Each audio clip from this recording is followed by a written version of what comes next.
Hi everyone, how are you? And welcome back to my next episode. Today we're going to briefly discuss sauternes and pumpkin pie. How does it work? Introducing my companion for the day, my lovely cat Ali, who will not move and is very happy sitting on his sofa and determined to make it his own. Today's wine that we will be discussing is sauternes, as I said, but I'm going to be trying the Chateau Cruté from Cuvée Moudin 1995, and I'm going to try the Seychelles Sauternes 2017. Primarily these are dessert wines, and they primarily go with obviously sweet desserts. Oh, he decided to move, look at that, but not very far.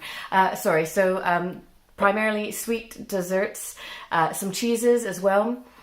And so a little bit about the Sauternes is that it is usually grapes of Semillon and Sauvignon Blanc, and it is grown in a cooler climate where the autumn morning is damp, misty, and it is noble rot, which is really effectively over-ripened grapes, and it's picked at a specific time to be able to take the sweetness and extract it and make these wines that are really lovely, tasty, gorgeous, and celebrated across the world. So let's try the first one, the Madame Cuvée, the Cuvée Madame Chateau Cruté, and I'll do my usual. I'm going to learn how to edit better and get some music in the background, some hip-hop, classical. Any requests?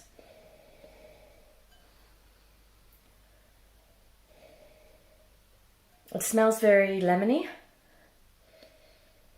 apricot, honey.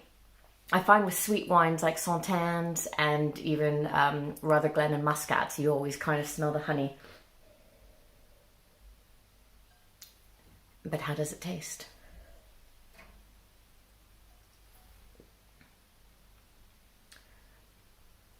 This is really nice.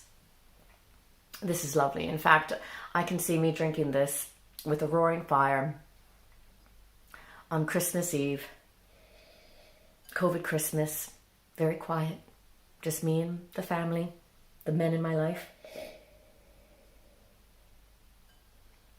It's gorgeous.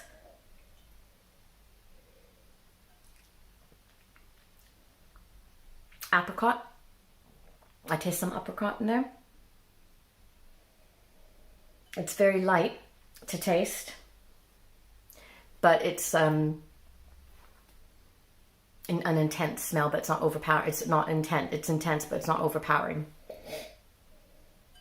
It's really, really nice. I recommend that one.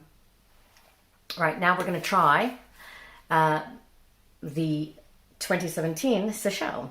And again, if I'm pronouncing any of these wines wrong, I do deeply apologize.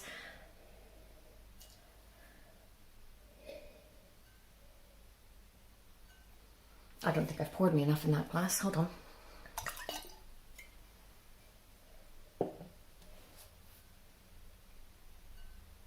Bit of peach, honey.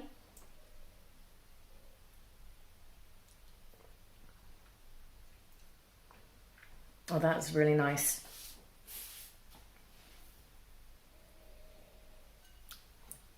Apple, I think.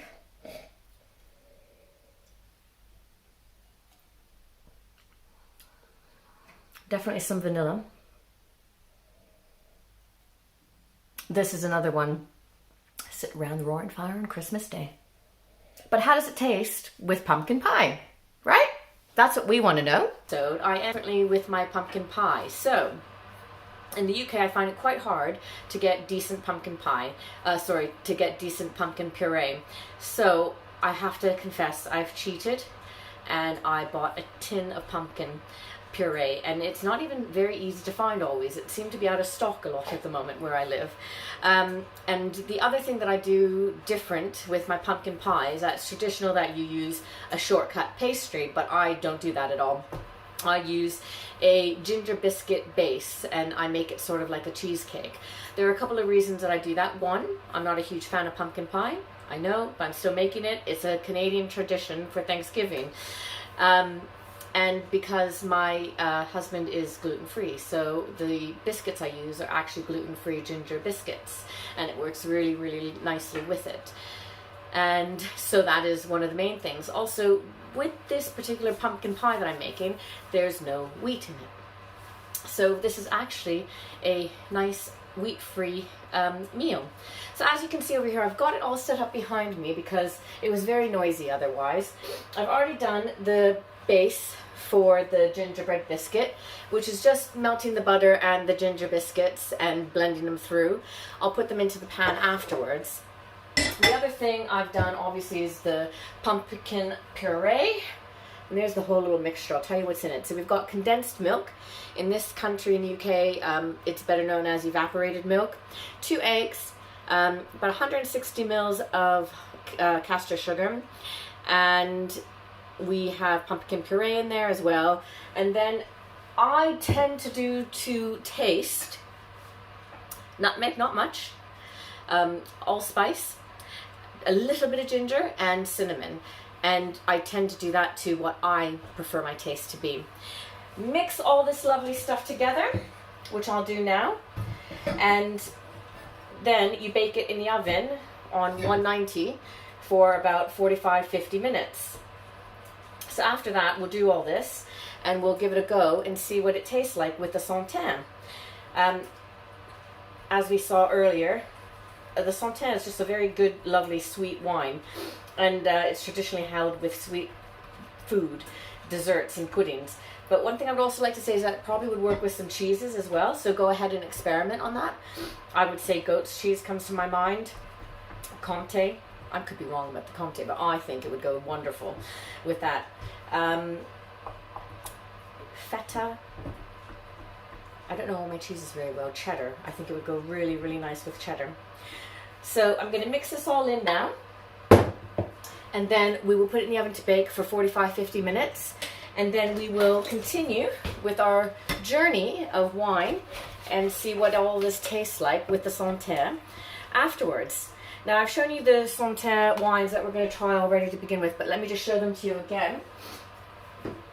It is a 2017, and again if I say this wrong I do apologize, Seychelles Sauternes. I'll show that to you there. And then the other one will be a, my eyesight's not very good, so bear with me while I do the middle-aged person thing and look back. Chateau Couché, 1995 Sauternes as well. So we will see what these two lovely wines taste like once this mixture is figured out, put together and cooked.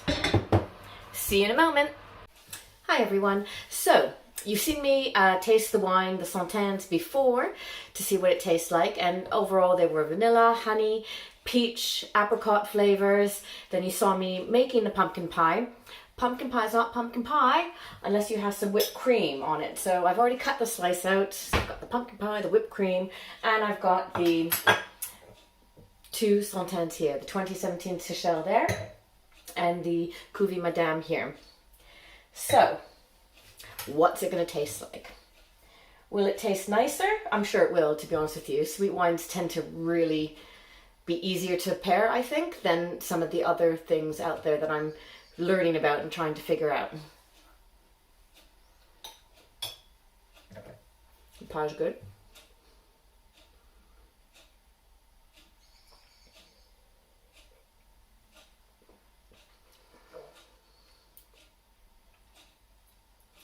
Wow, that made it sweeter. It's brought up the cinnamon flavor. So in the pumpkin pie, as you know, I've got cinnamon in it, and I find I'm tasting the cinnamon more now.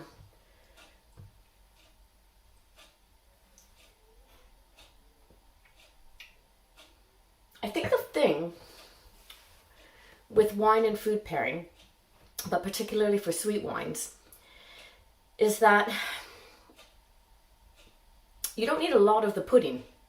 You know, there's sometimes when you go to places and, you know, you get a big dessert, but I think when you pair it appropriately with a wine that is meant to match with what you order or make, you really only need a small portion of it.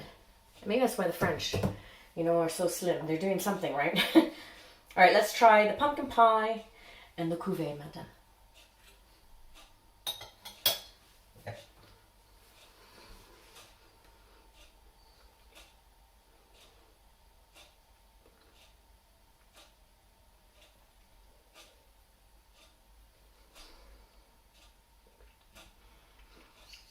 So again, it's an intense taste, sharp I said before, but intense is the right word when you sip it in. The pumpkin pie brings that flavors out. What I smelt when I was eating and taking a sip kind of thing was nutmeg more. Not so much cinnamon, but certainly the nutmeg. I'll try it one more time.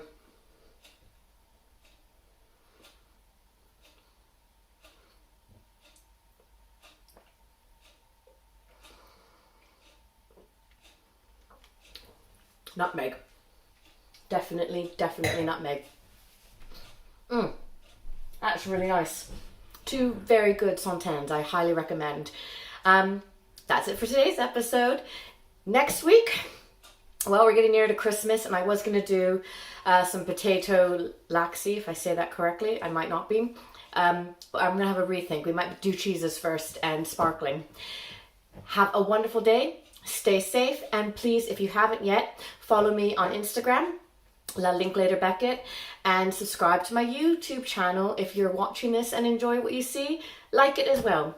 Thank you. Bye.